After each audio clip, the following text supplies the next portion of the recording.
Hello everyone, welcome to the channel economic lots. आज हम discuss करेंगे price elasticity of demand. Price elasticity of demand होता है वो एक रेशियो होता है between the percentage change in the quantity demanded of a commodity and the percentage change in its price.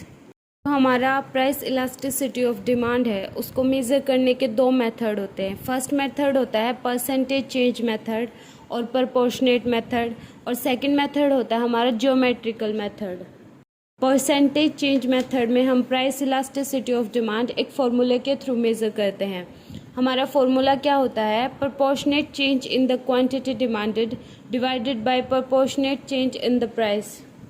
लेकिन जो हमारा ज्योमेट्रिकल मेथड होता है इसमें हम अपना डिमांड कर्व होता है उसे दो सेगमेंट्स में डिवाइड करते हैं थ्रू द मिड पॉइंट।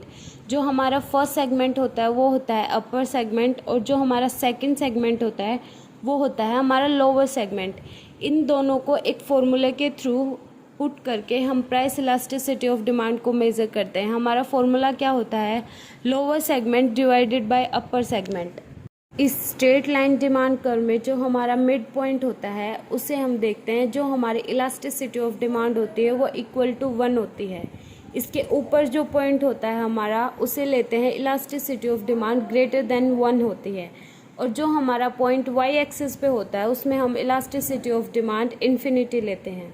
लेकिन जो हमारा लोअर सेगमेंट होता है उसमें जो मिड पॉइंट से नीचे जो पॉइंट आता है उसमें हम इलास्टिसिटी ऑफ डिमांड को लेस देन 1 लेते हैं, और जो हमारा एक्स एक्सिस पे जो पॉइंट होता है उसे हम elasticity of demand is equal to 0 लेते हैं। अब हम देखेंगे the relation between the price elasticity of demand and the total expenditure. First होता है इलास्टिसिटी ऑफ डिमांड जब इक्वल टू 1 होती है। जब हमारी price elasticity of demand is equal to 1 होती है तो उसके एक्सपेंडिचर में कोई इफेक्ट नहीं पड़ता, whether the price of a commodity falls और इट इंक्रीजेज। हमारा होता है when the price elasticity of demand is greater than 1। जब हमारी price elasticity of demand greater than 1 होती है तो वो नेगेटिव रिलेशनशिप शो करता है between the price of a commodity and it's expenditure.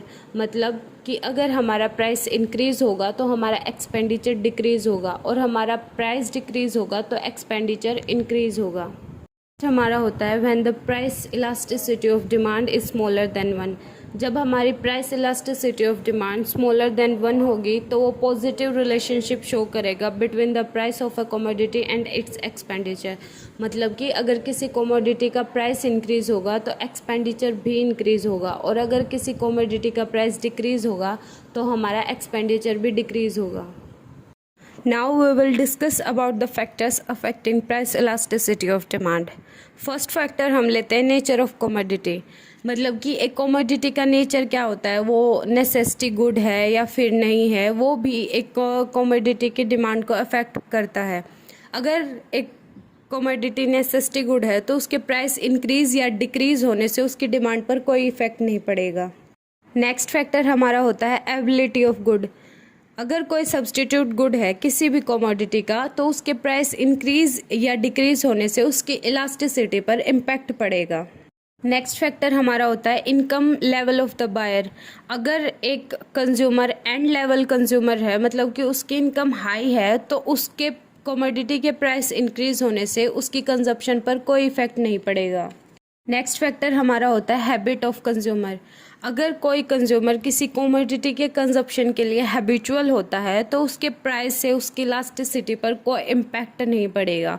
जैसे कि हम एग्जांपल ले सकते हैं सिगरेट और लिक्वर। इसके जो कंज्यूमर्स होते हैं उन पर कोई इम्पैक्ट नहीं पड़ता वेदर इट्स प्राइस इंक्रीजेज और डिक्रीजेज।